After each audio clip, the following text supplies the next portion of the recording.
Part 1. Where Usha Lee McFarling sends this report on how global warming is affecting the behavior of polar bears and creating problems for the town of Churchill, which depends on the bears for tourism. First, you have some time to look at questions 1 to 4.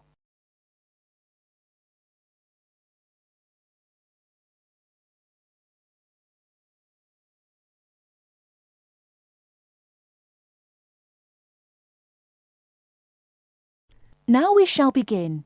You should answer the questions as you listen, because you will not hear the recording a second time. Listen carefully and answer questions 1 to 4. This week's Our World program comes from Canada, where Usha Lee McFarling sends this report on how global warming is affecting the behavior of polar bears and creating problems for the town of Churchill, which depends on the bears for tourism. The Hudson Bay polar bears are an unusual group. They spend half their year living on the frozen sea ice. And in a normal year, around springtime, when the weather gets warmer, the bears move onto land as the sea ice begins to melt. Once they have done this, their lives enter a new phase, which involves a change in their metabolism.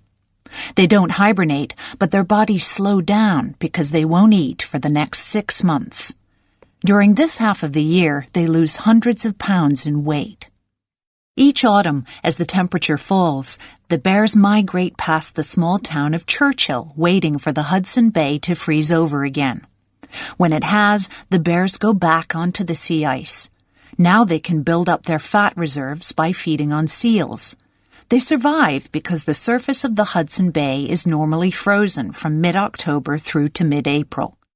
During these months, the bears sleep on ice floes and swim in the frigid waters. Normally, that means millions of dollars for the town of Churchill, which earns money by taking tourists into the tundra to see the bears as they pass by the town.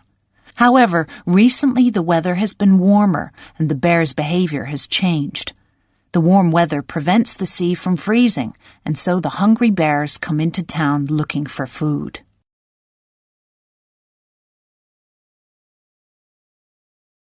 Before you hear the rest of the conversation, you have some time to look at questions 5 to 10.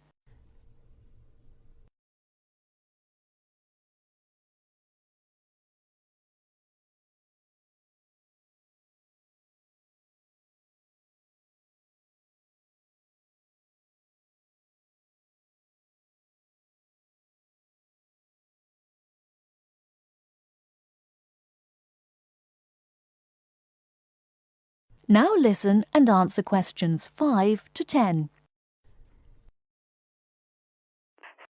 The town of Churchill has good reason to look after the bears. Rough estimates indicate the province of Manitoba earns in the region of $300 million each year from bear tourism. Bears are the backbone of our economy, said town manager Darren Ottaway. While Ottaway is concerned about an abundance of hungry bears coming to town in the short term, he is even more worried that global warming may mean no bears here at all one day. For 3 weeks during bear season, Sleepy Churchill blooms as about 15,000 tourists stream through town, hoping to get close-up views of the animals from caravans of heated tundra buggies. Several chartered jets unload bear gazers at the Churchill airport each day. Hotels and restaurants closed during the bleak winter filled to capacity. Polar bears are not currently an endangered species. Their total population is estimated to be from 22,000 to 27,000. But the 1,200 Hudson Bay bears could face what scientists call a local extinction. They could produce fewer cubs and eventually die out. Officials and business leaders in Churchill have already begun planning for alternative ways of generating income. Ottaway is promoting whale watching and is delighted that Japanese tourists are willing to brave the bone-chilling cold of winter to view the northern lights. It's super news for us, Ottaway said of the potential Japanese tourist boom. Warmer weather, Ottaway said, could also extend the shipping season on Hudson Bay and attract more filmmakers. The science fiction classic Iceman was filmed nearby, as well as an upcoming film, The Snow Walker. When people talk about climate change, you have to look at the benefits too, Ottaway said. Others, however, feel differently. The bears have been in our community for years, said one resident. They're like neighbors, and everybody ought to be helping to make sure their natural life cycle can be maintained.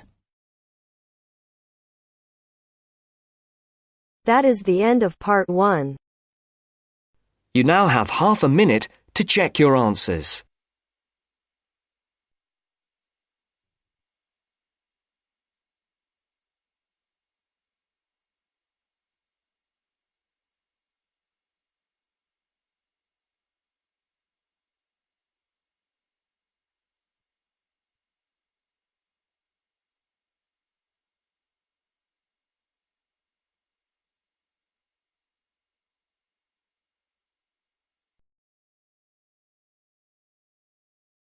Now turns to part 2. You will hear a man giving some information about transport in London. You now have 30 seconds to read questions 11 to 15.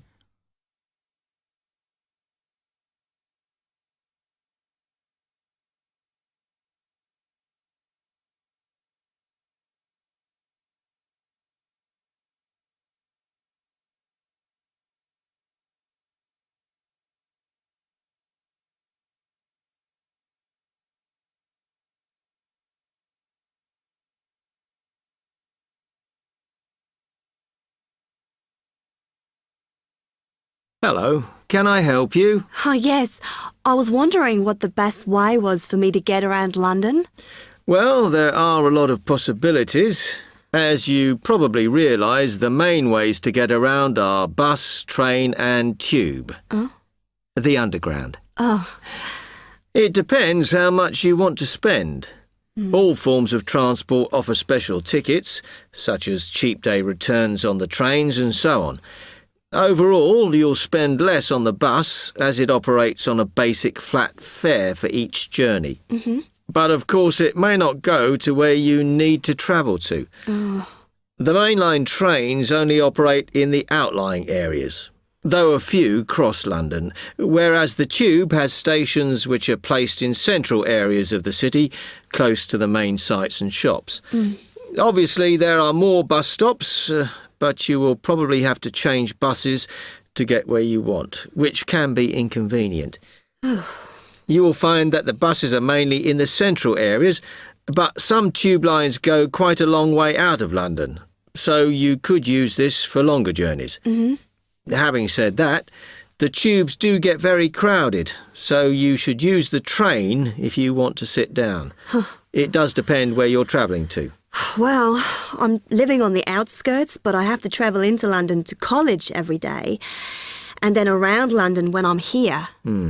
OK, so time is going to be an issue for you. The tube should be fast crossing London, but quite honestly, there are so many delays that it's not very efficient.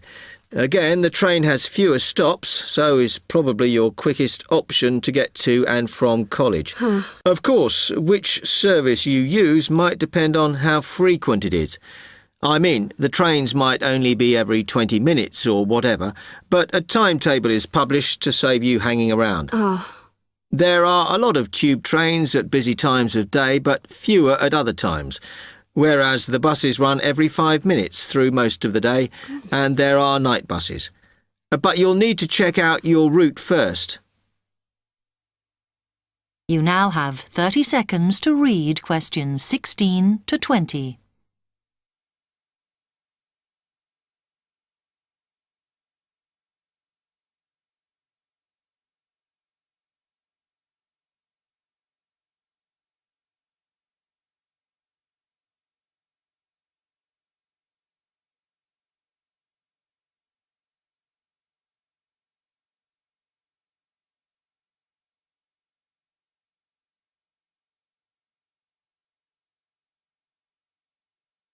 OK, thanks. How can I get from here to Hackney then? Right, well, you can choose. We're here at the information office, OK? Now, next to us, on the corner of the High Street and Sweet Street, is the bus stop, opposite the bank. Uh-huh. The bus goes all the way to Hackney, but it is a very indirect route, so it could take ages. If you want to take the train, walk down the High Street towards the city, go past the bank, and on your left is the station, just before you get to the post office. There's a mainline service to Hackney Wick, so if you need to get into the centre of Hackney, you may need to pick up a bus when you get there. Opposite the post office, on the corner of Hart Lane, is the tube entrance. You'll see the big signs. That's probably the best way to get there, though you may have to change. It's probably best if you go and get a travel card first. To get to the ticket office, you go out of here onto the High Street. Then turn into South Street, and the ticket office is on your right opposite the cinema. Of course, you may decide it's quicker to take a taxi. But it's a long way, so I think it'll be very expensive. If you do want to get a cab, then the rank is outside here, just opposite the office.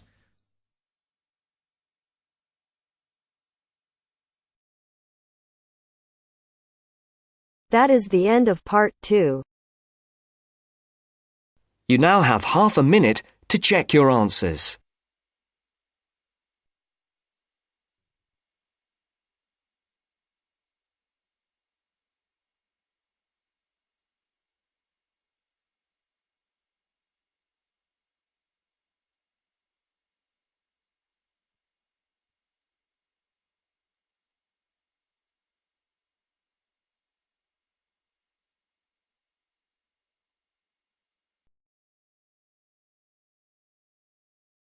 Now turns to part 3.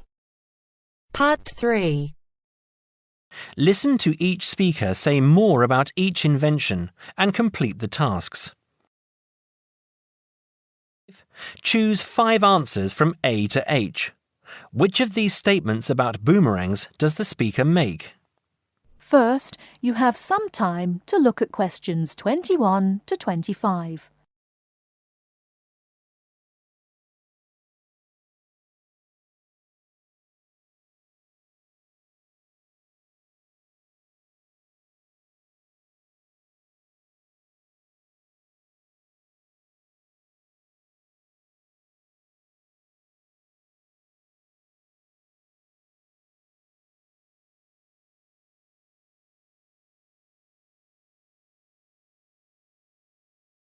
Now, listen carefully and answer questions 21 to 25.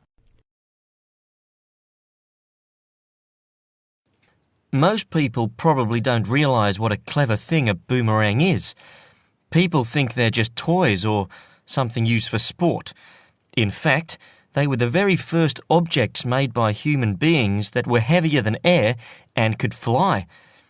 They were used for weapons and for hunting. The oldest Aboriginal boomerangs date back to 10,000 years ago. At that time, they would have been very advanced in terms of technology. The remains of boomerangs have been found in North Africa, India, and parts of America, but it's the Aboriginal boomerang that everyone knows about. When it's thrown correctly, it follows a curved path and comes back to where it was thrown from. Some boomerangs are only about 10 centimetres long, but the biggest can be over 2 metres. Not all boomerangs are designed to come back to the thrower. Hunting boomerangs, some of which are still used by Aborigines in Australia, are designed as flat throwing sticks and are used for hunting. These boomerangs that followed a straight path and flew very fast were actually more difficult to make, and it could be that the famous returning boomerang was actually invented by accident as attempts were made to develop a faster hunting weapon. Nowadays, boomerangs are made mainly for tourists. It can be quite difficult to learn to throw one so that it comes back to you, and you may need a few lessons before you can do it properly.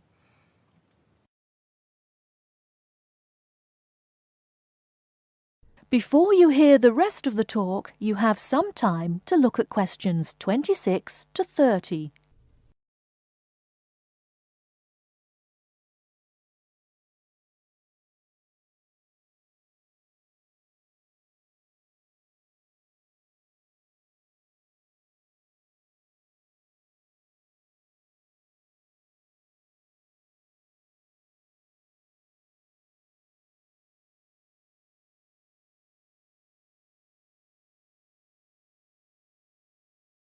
Now listen and answer questions 26 to 30. Of course, it's not really clear who exactly invented the television. A number of different scientists and inventors were working on similar projects at the same time. But a man from my country, John Logie Baird, is the man who created the first working television system. He first demonstrated his invention to the public in 1925. At one of London's most famous department stores, Logie Baird demonstrated how silhouette images could be seen to move on a screen. In 1926, he demonstrated his invention again, this time at his laboratory to the Royal Institute and to reporters from the Times newspaper. The quality of the projected image had improved greatly, and the event is considered to be the first real demonstration of a television system.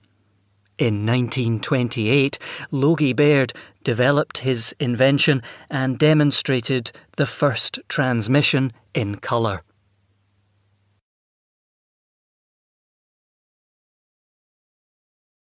That is the end of part 3. You now have half a minute to check your answers.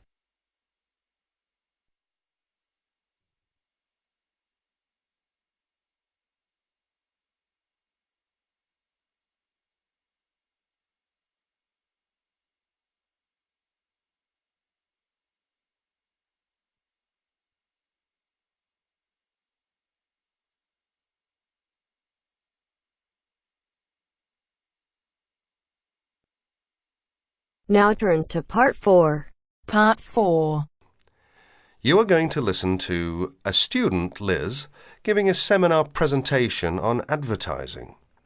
First, you have some time to look at questions 31 to 40.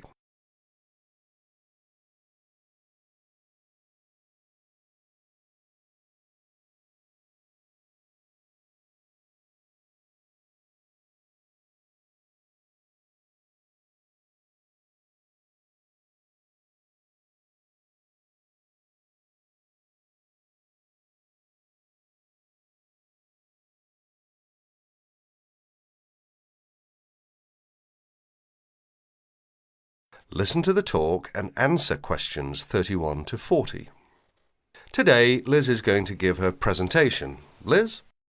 For my presentation, I looked at the different forms of advertising, especially at how women are portrayed by the media.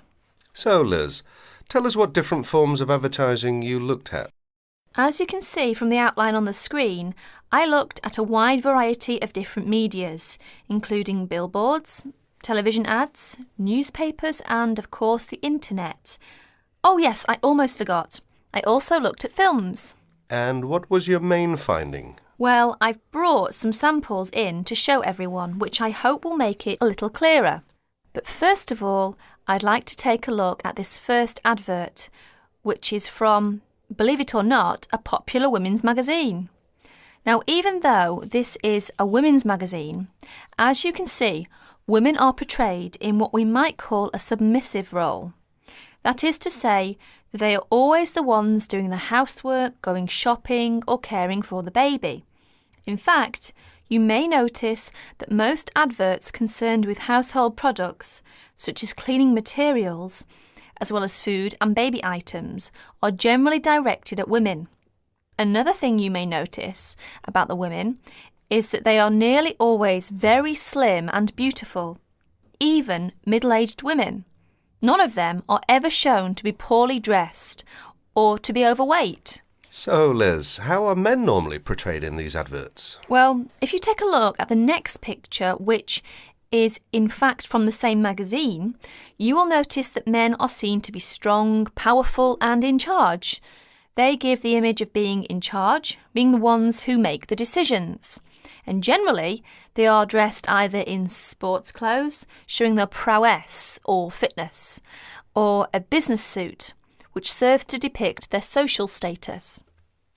You mentioned that you also looked at films. Do these same images apply to the movie industry?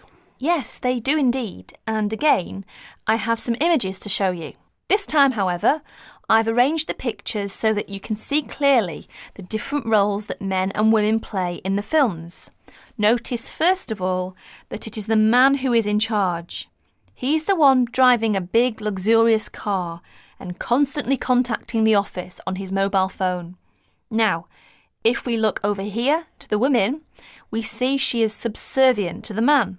She's his secretary, in fact. And if we take a look at her office, we see it's shared by other women and open to the public.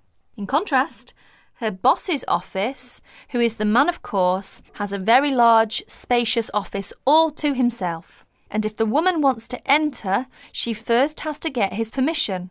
That is to say, she has to first of all knock at the door and wait until he invites her to enter. However, if the man wants to talk to the woman, he simply picks up the phone and requests her attention. Are there any images where women are not shown to be of a lower social status to men? No, there aren't. Well, very few in fact. There are, of course, times when the woman, for example, is playing the part of a scientist with a man as her assistant. Yet even here, she is not in a position to make decisions. Decisions, in fact, are still made by her boss, who, of course, is a man. In other less extreme conditions, such as we can see here, the woman is playing the role of a housewife and mother, while her husband goes out to work to earn the money. In other words, the man is seen to have more control over the situation than the woman, who has to rely upon her husband for her livelihood. So, how far do you think this reflects real life? That's hard to say because generally women do tend to do more housework and cooking than men. It is generally accepted that women are better able to care for children. But the problem is that we are told through the media that women are not as capable or as strong as men, that women are not as able as men to make important decisions. This, of course, is totally untrue. Many women are at least as capable as men at making decisions. More so in some cases. Are women ever seen in the media to be superior to men? Very rarely, in fact, and when they are seen to be better or faster or stronger than men, they are also seen to be a freak. You know, someone with superhuman powers. In other words, they are not seen to be an ordinary person like you or me. Why do you think that is? It's probably because if people know it's too ridiculous to be true, then they are not going to believe it. This way, it won't harm men's image. So, what's the internet like? In fact, I think the internet is probably the worst of all the media. I don't know why exactly, but I think it's probably because there is little or no control over the internet. Instead, the internet is seen as a type of no man's land, if you like. That is to say, it's not actually owned by one person or one company. Therefore, people are free to put whatever information on the internet they want. So, would you say that information on the internet should be censored?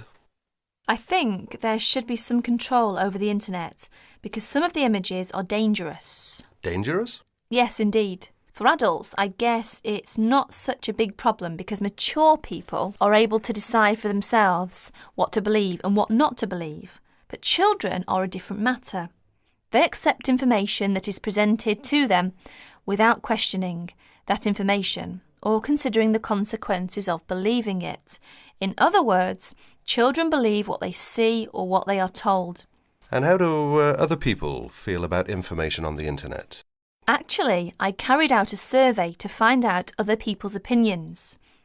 As you can see from this chart, The majority of people over the age of 28 were in favour of restricting the information. It was only people under the age of 20 who really thought that information shouldn't be censored. In fact, only about 8% said that information on the internet should be restricted in some way. Well, thank you, Liz. That was a very interesting topic. And I'm sure that if any of you have any questions, Liz would be more than happy to answer them. That is the end of part 4. You now have half a minute to check your answers. Vegetables. You come from the west side. The left side. The right brain drives me